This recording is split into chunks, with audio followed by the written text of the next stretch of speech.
नमस्ते, Sebastian लुसिडो 5 minute fresh start में आपका स्वागत है। मैं ल्यूक अध्याय 12 पद 15 में हूँ।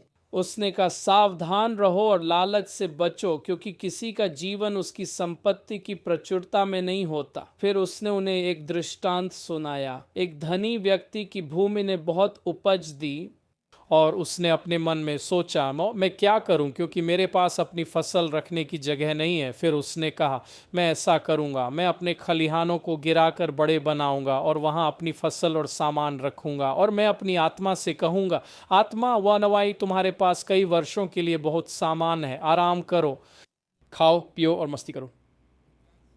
लेकिन भगवान ने उससे कहा, मूर्ख, इस रात तुम्हारी आत्मा तुमसे मांगी जाएगी। फिर ये चीज़ें किसकी होंगी जो तुमने तैयार की हैं? ऐसा ही वह व्यक्ति है जो अपने लिए खजाना इकट्ठा करता है और परमेश्वर की ओर धनी नहीं है। यहाँ एक बहुत ही महत्वपूर्ण सबक है।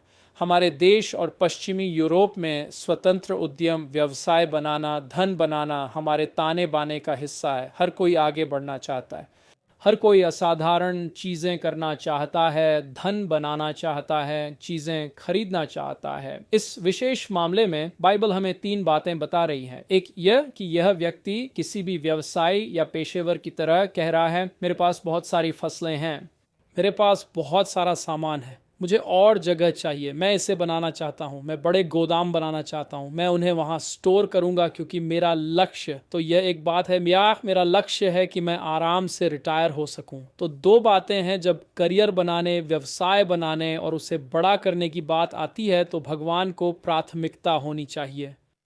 दूसरे शब्दों में, जब हम मसीह के शरीर में आते हैं तो हमारा जीवन अब यीशु का होता है। हमारे हाथ, हमारा काम, हमारे पैर, हमारा समय, हमारे संसाधन अब उनके हैं। क्या वह चाहते हैं कि मैं इसे बड़ा बनाऊं या मैं इसे बड़ा बनाना चाहता हूं?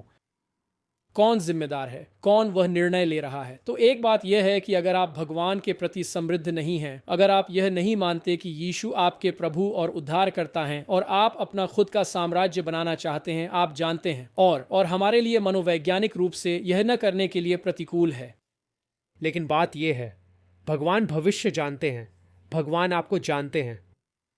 आपको उनसे परामर्श करना होगा और आपको पता लगाना होगा। दूसरी बात, पूरी बाइबल में हम सेवानिवृत्ति नहीं देखते। कोई भी सेवानिवृत्त नहीं होता। तो आप अपनी नौकरी या अपने करियर या जो कुछ भी आप कर रहे हैं उससे सेवानिवृत्त हो सकते हैं, लेकिन आप अपनी बाकी जिंदगी आराम से नहीं बिताते। बाइबल हमें यहाँ बताती है कि आपको सक्रिय रहना है, मसीह के शरीर में सक्रिय रहना है, कुछ करते रहना है। बाइबल में कोई भी कभी रिटायर नहीं होता। आप बस खा पी कर खुश नहीं रह सकते और गोल्फ खेलने नहीं जा सकते। वह मानव दृष्टिकोण है। दिव्य दृष्टिकोण कहता है, ठीक है, मैंने अपनी पूर्णकालिक नौकरी छोड़ दी है, प्रभु आप मुझसे क्या करवाना चाहते हैं? आप चाहते हैं कि मैं कहाँ स्वयं सेवा करूं? आप चाहते हैं कि मैं किसकी मदद करूं? आप चाहते हैं कि मैं किसका मार्गदर्शन करूं?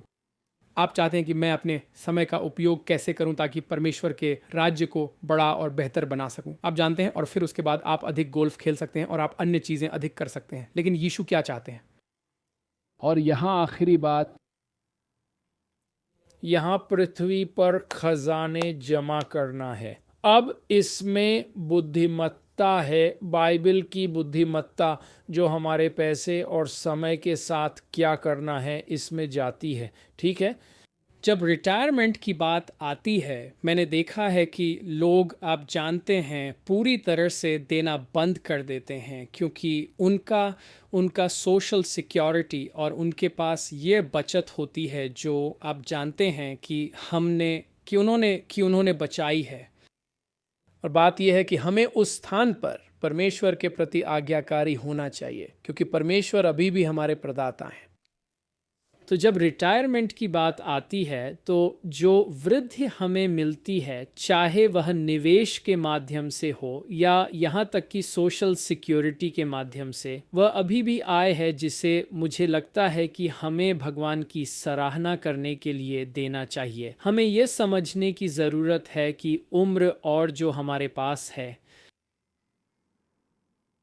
और हमारा यह डर बाइबल में जो कहा गया है उस पर विश्वास नहीं है। बाइबल कहती है कि भगवान हमारे प्रदाता हैं। अगर वह आपसे कहता है कि अपनी बचत का आधा हिस्सा दे दो, तो आपको ऐसा करना होगा।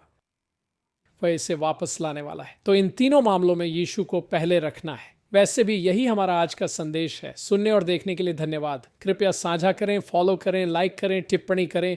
वास्तव में यह हमारी मदद करता है। भगवान आपका भला करें। आपका दिन शुभ हो। देखने के लिए धन्यवाद।